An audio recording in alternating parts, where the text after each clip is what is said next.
තේරෙන ප්‍රතික්ෂේප වීම දරාගන්නේ කොහොමද? ප්‍රතික්ෂේප වුණා කියලා හිතන්න එපා.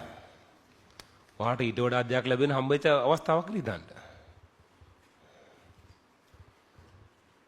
එහෙම ප්‍රතික්ෂේප නොවි ඉන්න වෙන මිනිස්සෙක් බවට පත් වෙනවා කියන එක මම කියන්නේ වැරදි ඇටිටියුඩ් එකක් ඒක. ඒක හැමදාම මේ පීඩණයෙන් ජීවත් වෙන එකක් ඒක. එහෙම හිතන්න එපා.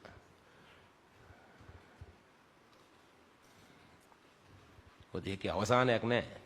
ඔයා ආරයට වඩා හොඳ වෙනවා, ආට ඊට වඩා හොඳ එක තව හම්බ වෙනවා. ඒතොර මරණකම් මේ හොඳ මිනිහා බවට පත් වෙන්න ස්ට්‍රගල් එකක ඉඳ වෙන්නේ. ඒක කරදරයි, අමාරුයි. ඕනේ නැහැ, තේරුමක් නැහැ ඒක. අයි මොකටද කාටවත් අදාව හොඳ කෙනෙක් වෙන්නේ? මොකටද? මොකද්ද පර්පස් එක? ඒ ඊගෝ එකතු කරන ඒවානේ.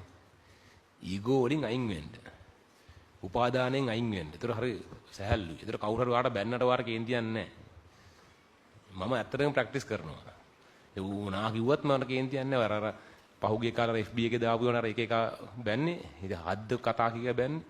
ඉතින් ගණන් ගන්න නැහැ. ඇත්තට මට මුකුත් හිතෙන්නේ නැහැ ඒක. ඒක අයින් කරන්න තියෙන්නේ. ඒක තමයි බුදුහාමුදුරුවෝ කියන්නේ. එමුවා පර්සනලි බාර ගන්න එපා. එහෙම මොනවාන වාර කිව්වොත් උන්ට එන ඔව් ඇත්ත කියලා කියන්න. ඉතින් ඇයි එහෙම ඉන්න බැරි?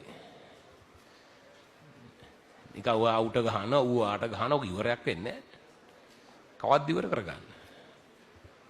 කවුරු හරි ආට බනිනවා නම් මේ ඔය හරි ඇත්ත වහගෙන එක මෙහෙමයි. බනින එක අහන්න.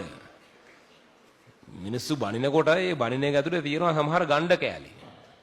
ඒව ගන්න. ඒ වාගේ ඇත්තටම මෙහෙම අඩුපාඩුවක් තියෙනවා නම් අඩුපාඩු හදා ගන්න. වොරි වෙන්න එපා. එහෙම වාට මොනවා හෝ කියලා බැන්නම කිසිම දෙයකට එහෙම පර්සනලි පෞද්ගලිකව බාර ගන්න එපා. වා ඉගෙන ගන්නකොට වාට බැන්නොත් එහෙම ඒ ඉගෙනීමට අදාළ කාරණාවක් නම් කියන ඒකට අදාළ කරගන්න. එසේ ඔයාට ඔයාව අපහසුතාවපත් වුණා වගේ එකකින් බාර ගන්න එපා. ඒතර අර එරියස් එකතු වෙනවා.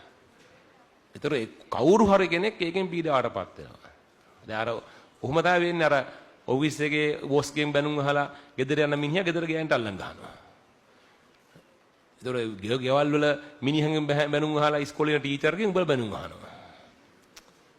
කොහොම තමයි ඔක වෙන්නේ ඉතින්. ඔය කොහෙන් හරි එකක් හින්දා ඒක දිගට යනවා. ඉතින් එක තැනකින් ඕක මිස් කරගත්තොත් ඔක අර මේ දවස්වල කතා කරන මේ කවුන්සලර් කෙනෙක් ඉන්න අර ගෑනු කෙනෙක්. එයා කියනවා මේ එයාට එනවා එක ප්‍රශ්නයක් ගෑනු කෙනෙක් කියනවා එයා දාලා ප්‍රශ්න කියන ගෑනු කෙනා මේ එයා පොඩි කාලේ සෑහෙන අම්මගෙන් බැනුම් ඇහුවා මේ ඒකින්ද දැන් එයාගේ අතින් එයාගේ ළමයාට බැනෙනවා කියලා.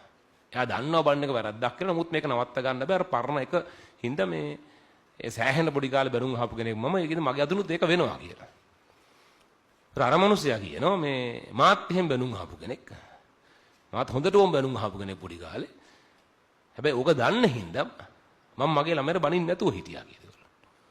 ඒක ආයාසයෙන් මම ඒක කරා. ඒතර මේ ලූප් එක මෙතනින් ඉවරයි කියලා. ඒතර එයාගේ අම්මා නෙවෙයි තාත්තා. අම්මගෙන් බැනුම් අහලා තියෙන මෙයා. ඒතර යන්න අපේ තාත්තා මාව සෑහෙන අගය කරා ඒ වැඩේට. මොකද ඔයා අම්මගෙන් බැනුම් අහන මම දැක්කා පොඩි කාලේ. හැබැයි ඔයා එහෙම වාගේ ළමයට බැන්නේ නැහැ. ඒකත් මම දැක්කා. ඉතින් එයාගේ ළමයට කවදාකවත් බනින එකක් නැහැ කියලා. එහෙම තමයි වෙන්නේ. ඒ ලූප් එක නවත්තන්න. එන කවුරු හරි වා ප්‍රතික්ෂේප කරා හෝ වාට මොකක් හරි ලැබුන්නේ නැහැ හෝ එහෙම වුණා කියලා ඒක පර්සනලි ගන්න එපා. ඔයා ඇත්තටම දක්ෂයෙක්. වා තව කෙනෙක් එක්ක ෆයිට් කරනවා. කරු වාට වඩා දක්ෂයි. හැමෝම ඌ අගය කරනවා. ඌත් එක්ක තරම් කරන ඔයාව හැමෝටම දුෂ්ටයා වගේ පෙනේ. ඒක නේ අසාධාරණයි ඒක. ඒක බහැදිලි අසාධාරණයි ඒක. එහෙම දේවල් වෙනවා. ඒකින්ද ඔයිලට අර ඕපන් මයින්ඩ්ඩ් විදිහේ ලෝකෙ දිහා බලන්න. ඒ ප්‍රතික්ෂේප වීම වශයෙන් බාර ගන්න එපා ඒවා.